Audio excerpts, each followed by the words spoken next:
And legal में एक बार फिर से आपका स्वागत है। आज हम चर्चा करेंगे गिफ्ट डीड के संबंध में। जैसा कि आप जानते हैं, हाल ही में उत्तर प्रदेश सरकार द्वारा गिफ्ट डीड के रजिस्ट्रेशन पर लगने वाला नॉर्मल स्टैम्प ड्यूटी एग्जेम्प्ट कर दिया गया है। अब केवल 5,000 रुपये देकर आप गिफ्ट डीड रजिस्टर करा सकते हैं अगर वो पारिवारिक लोगों में गिफ्ट हुई है। तब से गिफ्ट का महत्व और भी ज़्यादा बढ़ गया है। बहुत से लोग गिफ्ट के बारे में जानना चाहते हैं। गिफ्ट डीड किस तरह से एग्जीक्यूट होती है, किस तरह से रजिस्टर्ड होती है, क्या इसके प्रावधान हैं।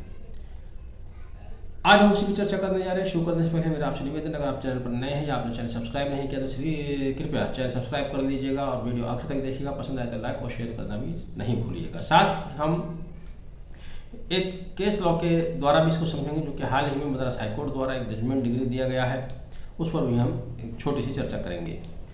आते हैं गिफ्ट के बारे में। अगर आप गिफ्ट के बारे में जानना चाहते हैं तो आपको section 122 of transfer of property act को पढ़ना होगा। ट्रांसफर ऑफ प्रॉपर्टी एक्ट की धारा 122 कहती है कि जब कोई इमूवेबल या movable property without any consideration, without any force और इंटेंशन ट्रांसफर कर दी जाती है, फ्री कंसेंट के साथ ट्रांसफर कर दी जाती है, तब उसको गिफ्ट करना कहते हैं। इसमें दो पार्टी होते हैं, डोनर जो इस प्रॉपर्टी को डोनेट करता है, डोनी जो उसको एक्सेप्ट करता है।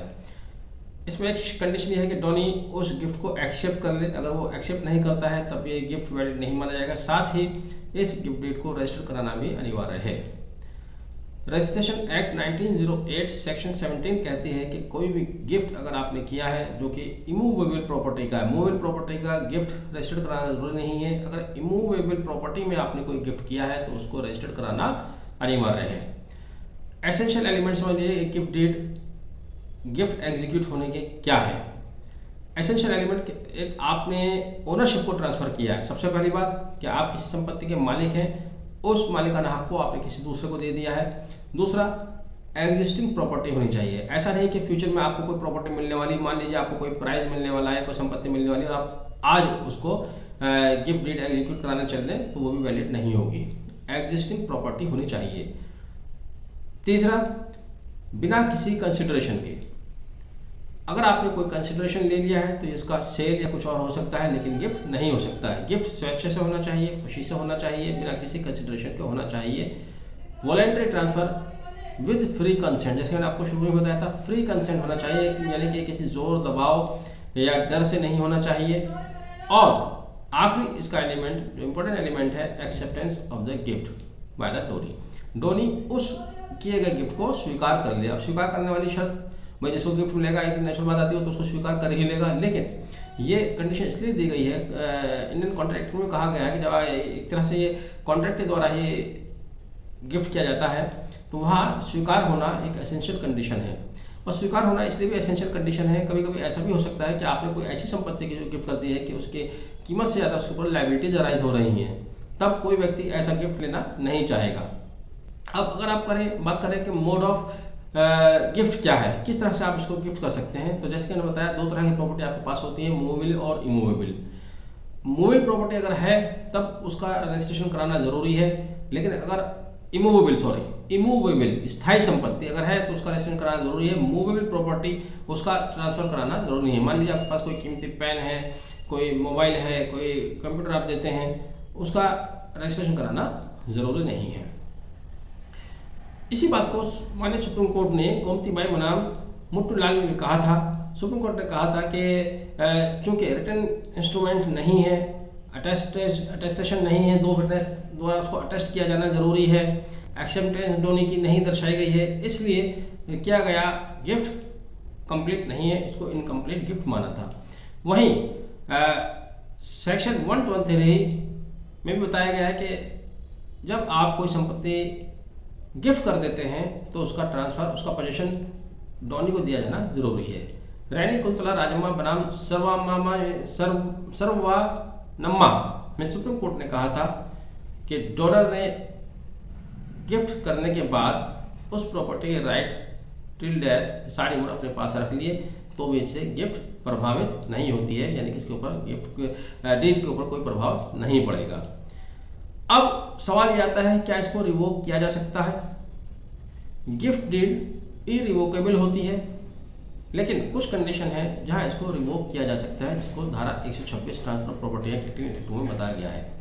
रिवोकर की 3 कंडीशन बताई गई हैं। रिवोकेशन बाय म्यूचुअल एग्रीमेंट, आप इसको रिवोक कर सकते हैं अगर आपके बीच में कोई म्यूचुअल एग्रीमेंट पहले से है, तब आप उसको रिवोक कर सकते हैं। Revocation by rescission of the contract, जब डॉनर को पता चलता है कि उससे जो कंसेंट ली गई थी, डॉनी से जो कंसेंट ली गई थी, किसी भी कंसेंट ली गई थी वो बलपूर्वक ली गई थी, कोर्शन से ली गई थी, या इन्फ्लुएंस से ली गई थी, या मिस रिप्रेजेंटेशन से ली गई थी, या फ्रॉड के द्वारा ली गई थी, ऐसी दशा में भी गिफ्ट को रिवोक किया जा सकता है। सेक्शन 126 में रिवोकेशन के बारे में बताया गया है। तीसरा, बोनाफाइड परचेजर। मान लीजिए कोई प्रॉपर्टी आपने गिफ्ट कर दी है, उसके बाद आप उस प्रॉपर्टी को सेल कर देते हैं। परचेजर ये मानकर उस प्रॉपर्टी को खरीदता है कि सारी उम्र उसने देखा है, वो वहाँ डॉलर रहता हुआ है, लेकिन उसके संज्ञान में ये नहीं था कि दान कर दी गई है या कोई और कंडीशन है। बोनाफाइड परचेजर गुड फेथ से बोनाफाइडली उसको परचेज करता है, बाद में उसको पता चलता है कि ये ऑलरेडी डोनेट की जा चुकी है, ऐसी दशा में भी इस डोनेशन को रिवोक किया जा सकता है। लेकिन जैसे कि मैंने दूसरा बताया था, रिसेशन के द्वारा उसको रिसाइंड करना, कॉन्ट्रैक्ट को रिसाइंड करना, वो भी तब रद्द करना जब उसको पता चले कि उसकी इंटेंशन किसी इन्फ्लुएंस से ली गई थी या कोर्शन से ली गई थी। उसका लिमिटेशन पीरियड भी बताया गया है।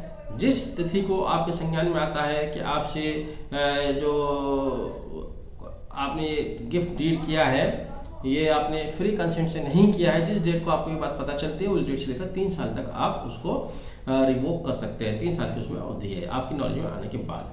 अब आते हैं उस जजमेंट के ऊपर जिसकी हम चर्चा करने जा रहे थे, जो कि हाल ही में मद्रास हाई कोर्ट द्वारा प्रोनाउंस किया गया है 14 जून 2022 को, अपील नंबर 327/2015। एस मंजुला जो कि इस केस में अपीलांट हैं, बनाम जी शोभा, एस देवकी, एस शिल्पा और नंबर 4 वज्रमाल, और 5वीं थे इसमें सब रजिस्ट्रार वीनापल्ली कृष्णागिरी। सब रजिस्ट्रार के ऊपर हम ज़्यादा चर्चा ही नहीं करेंगे।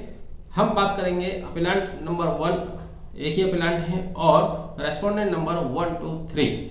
इनको बताना जरूरी है। क्यों बताना जरूरी है भी आपको स्पष्ट हो जाएगा। अपीलांट नंबर 1 एस मंजुला और रेस्पोंडेंट नंबर 1 जी शोभा, एस देवकी, एस शिल्पा, ये चारों मिलकर आपस में सगी बहनें हैं, जबकि रेस्पोंडेंट नंबर 4 वज्रमाल इन चारों की माता है। दरअसल यह अपील यह अपील ऑर्डर 41 रूल 1 जिसको सेक्शन 96 CPC के साथ पढ़ा जाएगा, उसके तहत एक डिग्री आदेश के खिलाफ, ऑर्डर डिग्री के खिलाफ, जो कि 1/4/2015 को ओरिजिनल सूट नंबर 50/2014 में प्रिंसिपल डिस्ट्रिक्ट कोर्ट कृष्णागिरी द्वारा दिया गया था, जिसमें प्लेंटिफ नंबर 1 उनका कहना है कि उनको पता चला कि 13 जून 2012 को एक गिफ्ट डीड हमारी माताजी ने जो हमारे पक्ष में रजिस्टर्ड गिफ्ट डीड दी थी, उन्होंने उसको कैंसिलेशन के लिए एक सूट फाइल किया है 1/4/2014 को डिस्ट्रिक्ट कोर्ट में। वो उसी के खिलाफ गई और उन्होंने वहाँ पर कहा कि चूंकि ये गिफ्ट कर चुकी हैं, 13 जून 2012 को रजिस्टर्ड गिफ्ट डीड हम चारों के पक्ष में की जा चुकी है, जो कि 2.37 एक लैंड का टुकड़ा था उसके लिए की गई है, और ये गिफ्ट डीड इरिवोकेबल है, इसको रिवोक नहीं किया जा सकता। उन्होंने स्टेट का एक नोटिफिकेशन का भी हवाला दिया, जिसमें एक जजमेंट का भी हवाला दिया, जो कि 25 जुलाई 2007 का जियो नंबर 139। उन्होंने कहा कि उसकी लाइट में अगर एक बार गिफ्ट एग्जीक्यूट कर दिया जाता है, अब उसको रिवोक नहीं किया जा सकता। लेकिन वज्रमाला जो उनकी माता थी, उनका कहना था कि इन्होंने ये गिफ्ट डीड मुझसे फ्री कंसेंट से नहीं कराया है, मुझे धोखे से देकर चीट करके गिफ्ट डीड इन्होंने एग्जीक्यूट कराई है। साथ ही उन्होंने ये भी कहा कि इन्होंने 2.37 एकड़ जमीन से 0.37 एकड़ जमीन बेच दी है और उसकी कीमत उन्होंने अपने इस्तेमाल में ले ली है, जबकि प्लेंटिफ का कहना था कि उन्होंने इनकी इच्छा से बेची है और उसकी कीमत वज्रमाल को दी है, जबकि वज्रमाल ने इसका विरोध किया। साथ ही प्लेंटिफ डिफेंडेंट नंबर 1, 2, 3। अब देखिए, अगर ये चारों बहनें इनकी इंटेंशन क्लियर होती तो चारों ही प्लेंटिफ होनी चाहिए थी और वज्रमाल डिफेंडेंट होनी चाहिए थी, लेकिन ऐसा नहीं है। प्लेंटिफ केवल एक है और तीनों बहनों को उन्होंने डिफेंडेंट बनाया है। क्योंकि यहाँ भी कुछ गड़बड़ थी, तभी उनकी तीनों बहनों का भी स्टेटमेंट इनके खिलाफ आता है। तीनों बहनों ने कहा कि जो कथित उपहार विलेख वादी और प्रतिवादी के पक्ष में अपनी इच्छा से 1 से 3 किया गया निष्पादित किया गया, इच्छा से निष्पादित नहीं किया गया है। तीनों रेस्पोंडेंट ने कहा दरअसल वादी ने उसकी देखभाल करने का फोर्थ रेस्पोंडेंट वज्रमाल ने कहा कि दरअसल वादी ने उसकी देखभाल करने का झूठा आश्वासन देकर उसे मना लिया और वादी और प्रतिवादी 1 से 3 के पक्ष में समझौता विलेख निष्पादित करा लिया, जिसके करने के लिए वह मजबूर थी। लेकिन बाद में जब उन्होंने अपने प्रॉमिस को पूरा नहीं किया तो उसने उसका खंडन कर दिया और उसको रिवोकेशन के लिए कोर्ट में चली गई। हाई कोर्ट ने दोनों पक्षों को सुनने के बाद 5 इन्होंने पॉइंट्स पर डिस्कशन करने के लिए इशू फ्रेम किए। 5 इशू कौन कौन से थे? पहला इशू था कि क्या ये कैंसिलेशन डीड गिफ्ट डीड सही है या नहीं। 1/11/2013 को जो इन्होंने कैंसिलेशन डीड डाली है क्या वो सही है या नहीं। क्या प्लेंटिफ परमानेंट इंजेक्शन लेने के लिए हकदार है या नहीं। क्या प्लेंटिफ 1/4 हिस्से के लिए अपना प्रॉपर्टी सूट के लिए हकदार है या नहीं। और चौथा था क्या डिफेंडेंट नंबर 4 के कब्जे में अभी तक डीड की गई संपत्ति है या नहीं और क्या उनको रिलीफ दिया जाना चाहिए। यह दोनों पक्षों को सुनने के बाद ऑनरेबल हाई कोर्ट ने एक पुराने केस का भी हवाला दिया जो कि 2007 का था, जिसमें कहा गया था कि अगर ये रैनी कुंतला राजम्मा बनाम के सरुणमाला का था, जिसमें कहा गया था कि गिफ्ट डीड एग्जीक्यूट करने के बाद अगर प्रॉपर्टी के राइट वो अपने पास रख लेती है तो अभी इससे गिफ्ट डीड पर कोई प्रभाव नहीं पड़ेगा। अब जब जजमेंट आया है, सारे कंटेंशन दोनों पक्षों को सुनने के बाद हाई कोर्ट ने भी उनके अपील को डिसमिस कर दिया।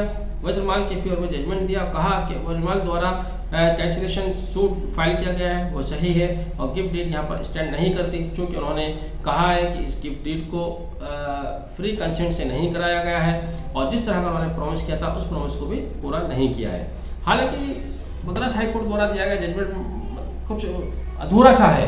जिस तरह से इन्होंने फ्रेम किए थे, इश्यूज फ्रेम किए थे, इशू वाइज उन्होंने जजमेंट नहीं दिया है। लास्ट में लाके बस 2 लाइन में उन्होंने, जिस तरह से कोर्ट्स के आजकल होता है कि बहुत शॉर्ट में डिसाइड कर देते हैं, इस तरह से डिसाइड किया गया। कुल मिलाकर इस गिफ्ट डीड को कैंसिल कर दिया गया। तो गिफ्ट डीड अगर कर दी जाए तो ऐसा नहीं है कि वो इरिवोकेबल ही होगी, उसको रिवोक भी किया जा सकता है। हालांकि मुस्लिम लॉ में गिफ्ट डीड का दूसरा रूप है जहाँ उसको हिबे कहा जाता है, वहाँ पर वो इरिवोकेबल होती है, वहाँ पर उसका रजिस्ट्रेशन कराना भी अनिवार्य नहीं है। बहरहाल आपने वीडियो आखिर तक देखा, मैं उम्मीद करता हूँ दी गई जानकारी आपको पसंद आई होगी। वीडियो को अगर पसंद आया है तो शेयर भी कीजिएगा, लाइक और कमेंट द्वारा भी जरूर बताइएगा। Thank you.